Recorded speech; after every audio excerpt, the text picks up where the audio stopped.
नाज़रीन अस्सलाम वालेकुम। मैं हूं professor Aurangzeb journey of life channel के साथ। जो दोस्त पहली दफ़ा ये वीडियो देख रहे हैं वो इस चैनल को सब्सक्राइब करें और बेल आइकन को भी दबा दें ताकि उनको ताज़ा ब ताज़ा जो है मेरे इंटरव्यू या ये वीडियो जो है उनको मिलती रहे। और अगर पसंद आए तो इसे लाइक भी करें। तो मैं अपने वालिद का तारफ़ जो है ना वो पेश कर रहा था। तो वालिद साहब सन 1955 में जब हम भूमन शाह माइग्रेट होकर गए तो उस वक्त बाद पठानों ने जो है वो मुखालफत की थी। इस बना पर के वालिद साहब एक इनकलाबी ख्यालात के आदमी हैं और वो जो है वो उनके लिए परेशानी का बायस होंगे और उनकी बात ये काफ़ी हद तक सच हुई।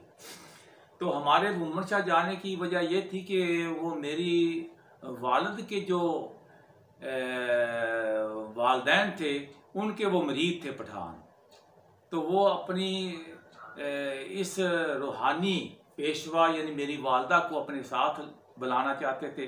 तो 1955 में हम भूमन शाह चले गए और फिर जो है वो काफ़ी साल जो है हमारे एक दूसरे के साथ जो है बहन भाइयों की तरह से जो है ना वो गुज़रे और हम में कोई ऐसे जैसे एक ही ख़ानदान होता है।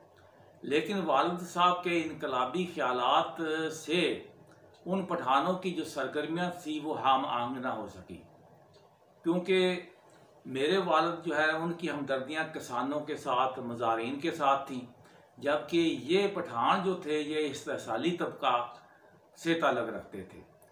ये नाजायज़ किस्म की अलाटमेंट करवाने के लिए महकमा औकाफ ये सारा जो है ना सारी ज़मीनें जो भूमन शाह की थी ये मंदिर का औकाफ था, महकमा गैर मुस्लिम औकाफ। सैकड़ों हज़ारों एकड़ ज़मीन जो है वो महकमा औकाफ की मलकियत थी जो लाटों की शक्ल में नीलामी की जाती थी। और महकमा औकाफ से मिलकर ये पठान और इर्द गिर्द के जो ज़मींदार इस्तेसाली किस्म के वडेरे थे वो इन लाटों को अपने नाम अलाट करवा लेते थे। जबकि वालिद साहब का ये मौक़िफ़ था कि यहाँ के जो मज़ारे हैं या किसाने हैं उनका ये ज़्यादा हक़ बनता है। और अलाटमेंट की जो गैर कानूनी किस्म की जो अलाटमेंट थी उनकी एक ये भी थी कि वो ख़ुद ज़िम्मेदार नहीं होना चाहिए और जो है ना बालग होने चाहिए, जबकि उन्होंने कई लाटें अपने उन बच्चों के नाम भी करवा ली थी जो भी पैदा नहीं हुए थे या जिनकी उम्र 4-4, 5-5 साल थी, उनके नाम भी लगवाए हुए थे। वालिद साहब को ये चीज़ें पसंद नहीं थी। वो इंसाफ पसंद आदमी थे, बासूल आदमी थे। लिहाजा मेरे वालिद के वो पठान आहिस्ता आहिस्ता जो है ना वो मुखालिफ होते चले गए और इसी तरह से इर्द गिर्द के जो ज़मींदार थे वो मिसाल के तौर पर जो लादू का ख़ानदान था, पंडित मनफूलपुर के रहने वाले जो यहाँ के नंबरदार भी रहे हैं, तो वो जो है ना मेरे वालिद के दुश्मन बन गए। महकमा औकाफ भी मेरे वालिद का दुश्मन बन गया और इसी दुश्मनी की बना पर जो है ना इनकी मिली भगत से एक दिन जो है रात को हमारे घर पर फायरिंग भी हुई और उस फायरिंग के नतीजे में मेरी बेगम साहिबा जो है उनकी दोनों टांगें जो है वो गोलियों से छलनी हो गई और वो 4 माह तक जो है ना वो हस्पतालों में पड़ी रही। और उस दिन जो है इत्तफाकन मेरे वालिद साहब जो है ना वो कहीं गांव से बाहर गए हुए थे, जिसकी वजह से जो है ना वो गलतफहमी की बिना पर जो है ना वो फायरिंग जो है उन्होंने मेरी मिसेस पर कर दी। तो एक तो ये जो है ना शाखसाना और दूसरा जो है ना मेरे वालिद साहब ने वहाँ ये चूँकि मजहबी आदमी भी थे, मौलवी साहब थे, अदारा पैगामुल कुरान जो है उसकी बुनियाद रखी और अपने कुरान के फ़लसफ़े को उन्होंने अदारा कुरान पैगामुल कुरान के ज़रिए से जो है वो प्रचार करना शुरू कर दिया। और इसी तरह से उन्होंने एक फलाह बहबूद कमेटी बनाई जिसके सदर जो है वो साथ वाले गांव के नंबरदार थे हाजी मोहम्मद ज़ुबैर दारे का, वो शरीफ नस्ब आदमी थे, जबकि मेरे वालिद खुद उस अंजुमन के या उस फलाह बहबूद कमेटी के जनरल सेक्रेटरी थे। तो इस हवाले से मेरे वालिद ने लोगों की फलाह बहबूद के लिए जो है काम किए हैं।